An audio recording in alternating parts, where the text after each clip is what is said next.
नर्मदे हार। तो 17 नवेम्बर पासीघाट থেকে রওনা হয়েছিলাম। 16 নভেম্বর তো ঝুকলি ঘাটে আমার যে সাথী তাদের বিদায় দিয়ে দুপুরের পরে বেরিয়েছিলাম। সে কাঁদতে কাঁদতে চোখের জলে ভিজে ওই দিন আর কোনো ভিডিও করা হয়নি। সোজা হনহন করে নদীর তীর দিয়ে এসে পাসিঘাটে উঠেছিলাম। পাসিঘাটে রাত কাটিয়েছিলাম একটা আশ্রমে। ওখানে ছিল শিরশিরি শিব।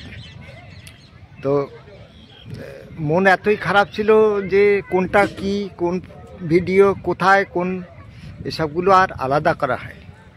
তো 17 তারিখে প্রচুর ছবি তুলেছিলাম এবং ভালো ভালো জিনিস দেখেছিলাম। তা এখানে একটা অসুবিধা হয়েছিল। ওই দিন তার আগের দিন তো দুধি নদী পার করেছিলাম।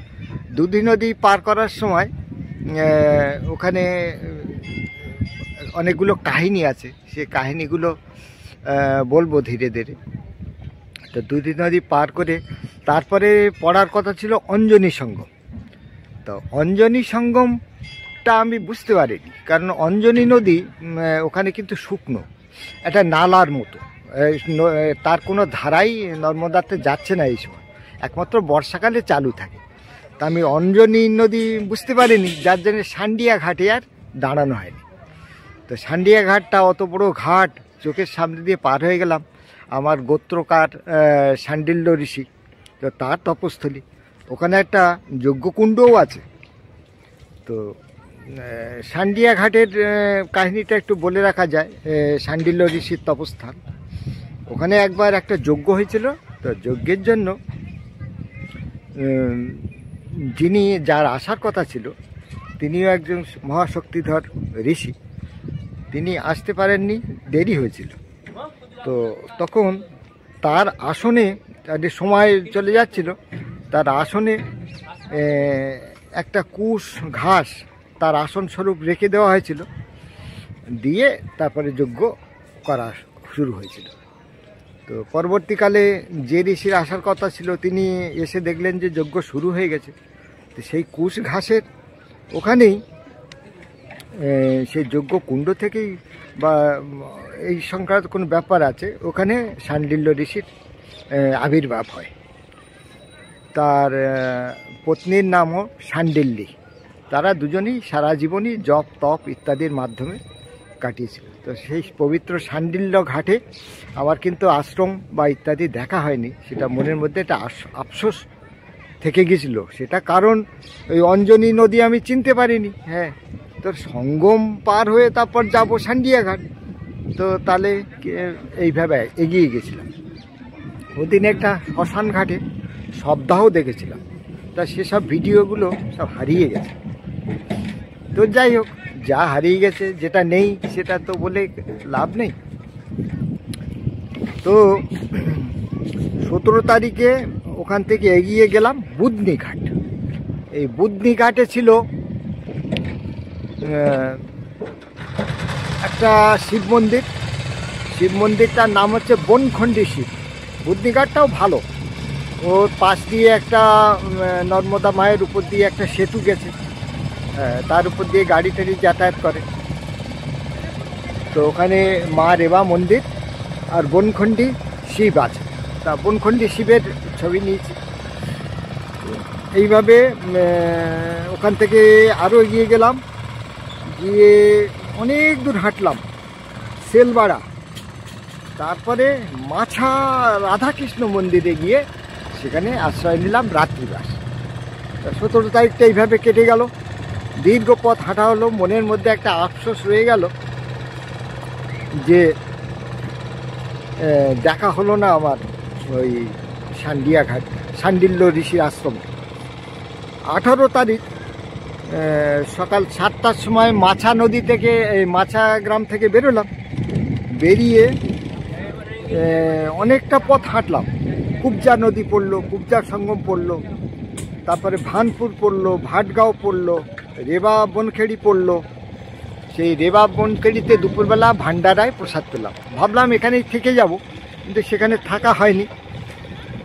রেবা বনখাড়ি ছেড়ে আরও এগিয়ে গেলাম। সেখানে রাস্তার ধারে অপূর্ব দৃশ্য, মানে সে জায়গাটা কেউ যায় না। তো সেই দুর্গম জায়গা দিয়ে গেলাম, ঝাড়ি পথ পেরোলাম, জঙ্গলের মধ্যে দিয়ে গেলাম, গিয়ে টিয়ে একটা জায়গা পৌঁছলাম, সেটা হচ্ছে কুঠি। রেবা বনখাড়ি নয়, সে জায়গাটা একটা কুঠি, নদীর ধারে, সেখানে একদম নির্জন, একদম জঙ্গলের মধ্যে। তো সেখানে একটা গুদামে, সারের গুদাম, সেই ভিডিওটি আছে, সেটা আমি দেখাবো। তা সেখানে রাত্রিবেলা কমণ্ডলুতে খিচুড়ি রান্না করলাম সামান্য উপক্রমে। আর একটা গ্রামবাসী সে এসে আমাকে এক গ্লাস গরম দুধ দিয়ে গেল। সারা রাত ইঁদুর, তাও বিভিন্ন জীবজন্তু লাফালাফি করতে থাকলো। আমার ব্যাগ থেকে একটা ইঁদুর কিছু বিস্কুট চুরি করে নিয়ে গেল। তো এসব জিনিসগুলো ঠিক ভিডিও তোলার মতো তো না, অন্ধকারে এসব ঘটেছে। তা গোটা রাতটা ওইভাবে কাটিয়েছিলাম, সে এক রোমাঞ্চকর পরিবেশে। যাই হোক, 17-18 এই দিনগুলো সেভাবে সুন্দরভাবে তোলা হয়নি, তো এই ভিডিওর মাধ্যমে, বর্ণনার মাধ্যমে কিছুটা জানিয়ে দিলাম। নর্মদে হর।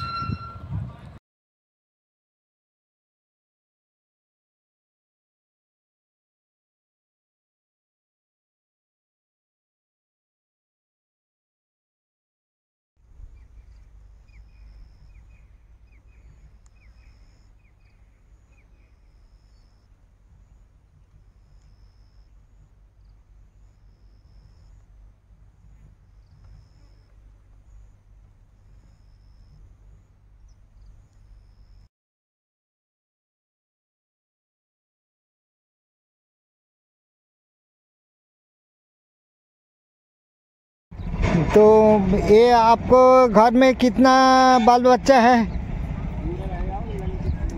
सबको तो इसी का ऊपर निर्भर है नहीं जी? आपको परिवार, घर परिवार इसी का ऊपर निर्भरशील है? मेहनत भी करते हैं।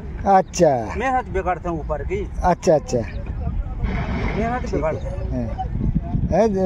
रात में ठंडक तो बहुत होता है। बहुत ठंडा है जी। हाँ जी, ठीक। তো এখানে ইনি ওই রাত্রিতে মাছ ধরেন, জাল দিয়ে, ছোট ছোট মাছ। সেই মাছগুলো আগুনে পুড়িয়ে সেকে তারপর সেগুলো সংগ্রহ করে নিয়ে যান। এগুলো বিক্রিও হয় নিজেদের খাওয়ার জন্য। তো এইভাবে পুড়িয়ে নিলে আর মাছগুলো খারাপ হয় না। এও মানুষের এক জীবনযাত্রা। একে অনেকে বলে খারাপ পেশা, কিন্তু কোনোভাবে কোনো মানুষকে তো জীবিত থাকতে হবে। সুতরাং মা নর্মদা এনাদেরও জীবন ধারণে সহায়তা করছেন। নর্মদে হর। আচ্ছা, চলে বাবা জি।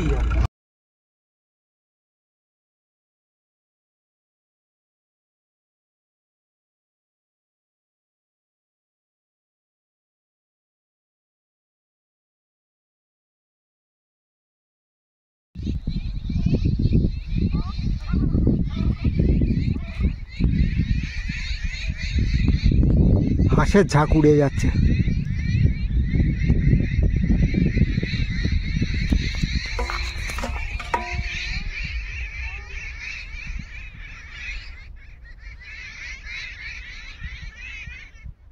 ছাতারের ঝগড়া।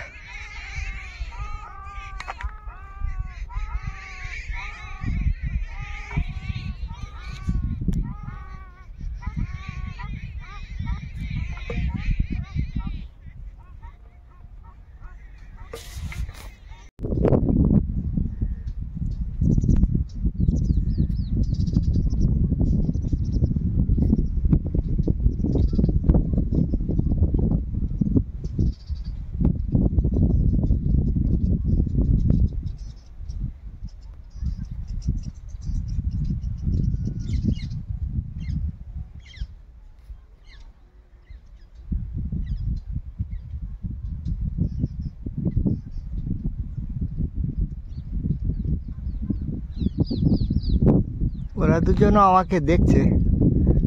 আগে একটি পেরিয়ে গেছে, আরও আছে ঝাঁকে জঙ্গলের মধ্যে। তো মায়ের রাস্তায় এই প্রথম ময়ূরের দেখা পেলাম।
তো এটা রেবা বনখালি যাওয়ার এটা একটা শর্টকাট রাস্তা। নর্মদা মায়ের তীর দিয়ে এখন প্রচুর সবজি খেতে জল দেওয়া চলছে। তো এই পথটাই নিরাপদ। এখানে মা নর্মদা পরিক্রমা মার্গ, হর হর নর্মদে হর। তো এর আগে এরকম নেহের মানে নালা অনেকগুলোই দেখেছি, কিন্তু তাতে কোনোটায় জল নেই। তো এই নেহেরের মাধ্যমে জল সরবরাহ করা হচ্ছে পাম্পের মাধ্যমে, এবং সেই জল চাষের কাজে লাগছে। ভালোই সিস্টেম, খুব সুন্দর সিস্টেম। তো এই নেহেরের পাশ দিয়ে 10 কিলোমিটার চলবো। সকাল থেকে 10 কিলোমিটার চলে এসেছি, আর 10-20 কিলোমিটার পৌঁছাবো রেবা বনখেড়ি। বনখেড়ি মাতা নর্মদা মাতারই এক রূপ, মানে বনদেবী রূপে মা নর্মদা, তাই তার নাম হচ্ছে বনখেড়ি। বাঞ্জারি মাতাও মা নর্মদার এক রূপ, তিনিও বনদেবী। তো যাই, এই মায়ের জলের ধারাস পাশ দিয়েই যাচ্ছি, মা থেকে খুব দূরে নই। এই নর্মদে অজানা রাস্তা, দুই পাশে বাবলা গাছ, কি সুন্দর। মায়ের নাম জপ করতে করতে যাচ্ছি।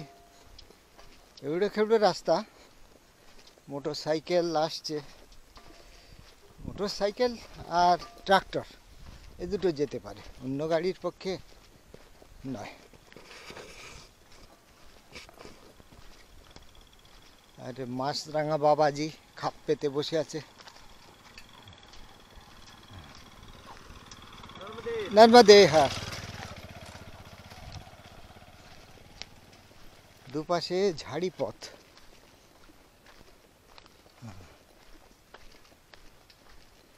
বন তুলসীর অনেক ভ্যারাইটি আছে। তো এ বন তুলসীর একটা অপূর্ব সুগন্ধ, অতি চমৎকার গন্ধ। বাপরে বাপ, স্ট্রং, অনেকটা ওই কর্পূর এবং তুলসী মেশালে যেরকম গন্ধ হয় সেই রকম, খুব তীব্র গন্ধ।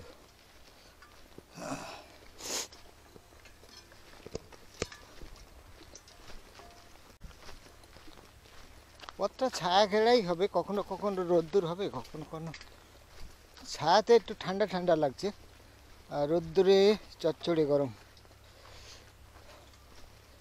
যাই দেখি, একা একাই চলছি। কাল তো সঙ্গী সাথী কিছু জুটেছিল, কিন্তু সঙ্গী সাথী জুটলে সমস্যা বেশি। আপন মনে চলছি বরং ভালো, যেখানে খুশি থামলাম। তো মনে হচ্ছে 12টা 12:30টার মধ্যে বনখেড়ি পৌঁছে যাব। ওখান থেকে আরও 3-4টে স্থান ছাড়িয়ে যাওয়া যায় পাণ্ডবদ্বীপ। পাণ্ডবদ্বীপ পাণ্ডবদ্বীপ বলছে জায়গাটা নাকি খুব সুন্দর। দেখি আগে তো বনখেড়ি যাই, তারপর দেখা যাবে।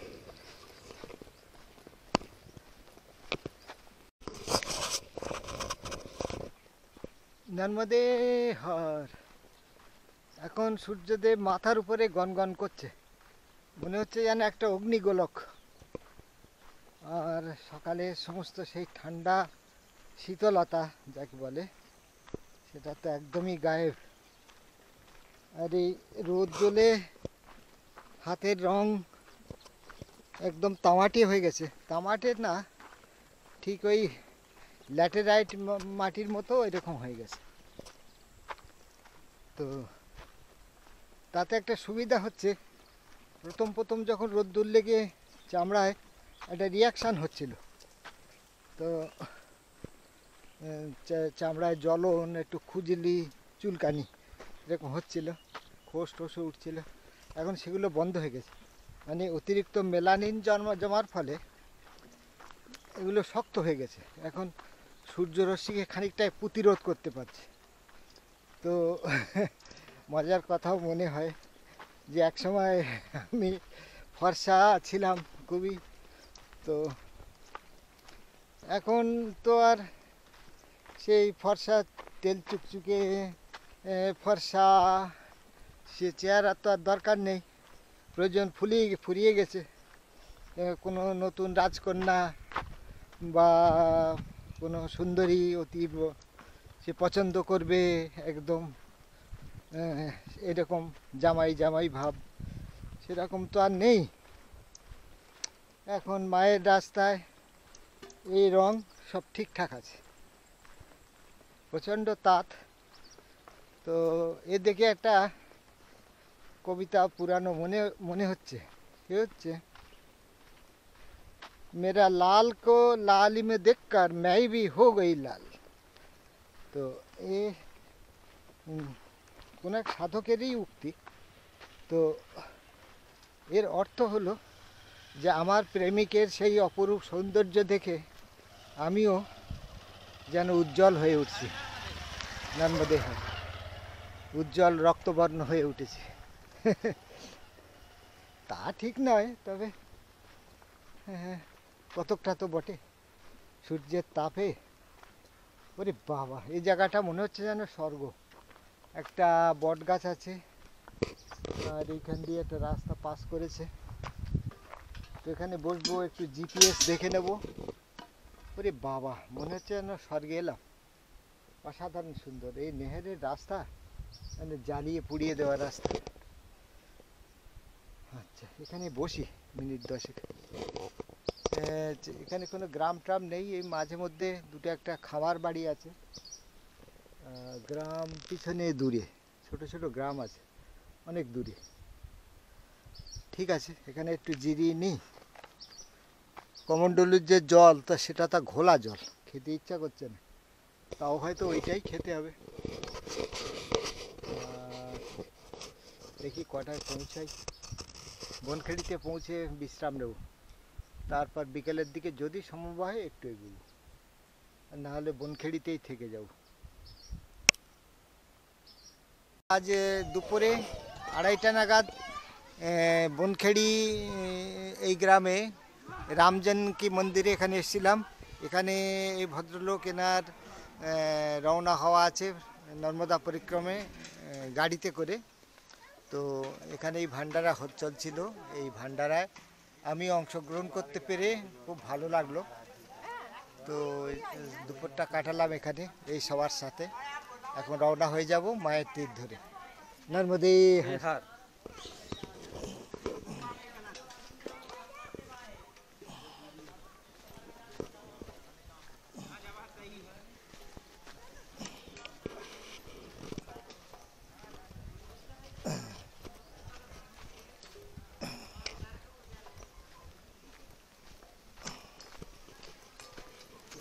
এখানে একটা অঙ্গনারী কেন্দ্রও আছে।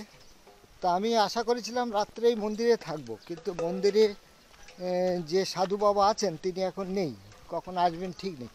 তার একজন সেবক আছে অবশ্য, মানে থাকলে থাকা যেত, এমন নয় যে থাকা যাবে না। কিন্তু সেরকমভাবে গ্রামবাসীদের কাছ থেকেও সাড়া পেলাম না, মন্দিরের সেবকের কাছ থেকেও সেভাবে মনে হলো যে থাকা উচিত নয়। এখান থেকে পরবর্তী গন্তব্য প্রায় 6 কিলোমিটার। তো এখন যা বেলা আছে তাতে 6 কিলোমিটার আরামে যাওয়া যাবে। ইশারপুর জায়গাটার নাম। তো নদীর তীর দিয়ে দিয়ে দেখি, আজকে তো সকাল থেকে মায়ের সঙ্গ ছাড়া হয়ে গেছি, তো বিকালটা অন্তত মায়ের সঙ্গে সঙ্গে যাই দেখি তীর দিয়ে। বাবা, এ তো ভগবান যমরাজের বাহন মতো একবার যাচ্ছে এরকমভাবে। তো মা এখানে কাছেই আছে। এখানে ঘাটে সব মানুষজন সব অনেক দেখছি জমায়েত হয়েছে। মা ছাড়া এখানে জীবন চলে না কারোর। আচার অনুষ্ঠান, স্নান, পানীয় জল, গরু বাছুরদের স্নান করানো, তারপরে জামা কাপড় পরিষ্কার পরিচ্ছন্ন করা, মাছ ধরা, সব কিছুই এই বিশাল নদীতে। নদী কেউ বলে না, বলে নর্মদা মা, কিন্তু সবাই নর্মদা মায়ের মর্যাদাটা দিতে সেভাবে অতখানি বোধ হয়তো নেই। তবে নর্মদা মা এই যে শ্রদ্ধা, সেটা তো আছেই সবার। রীতিমতো মেলার রূপ নিয়েছে। তো যাই, এখান দিয়ে মায়ের তীর দিয়ে যাব। প্রথমবার আজকে মায়ের দর্শন হচ্ছে বহুক্ষণ পরে। নর্মদে হর।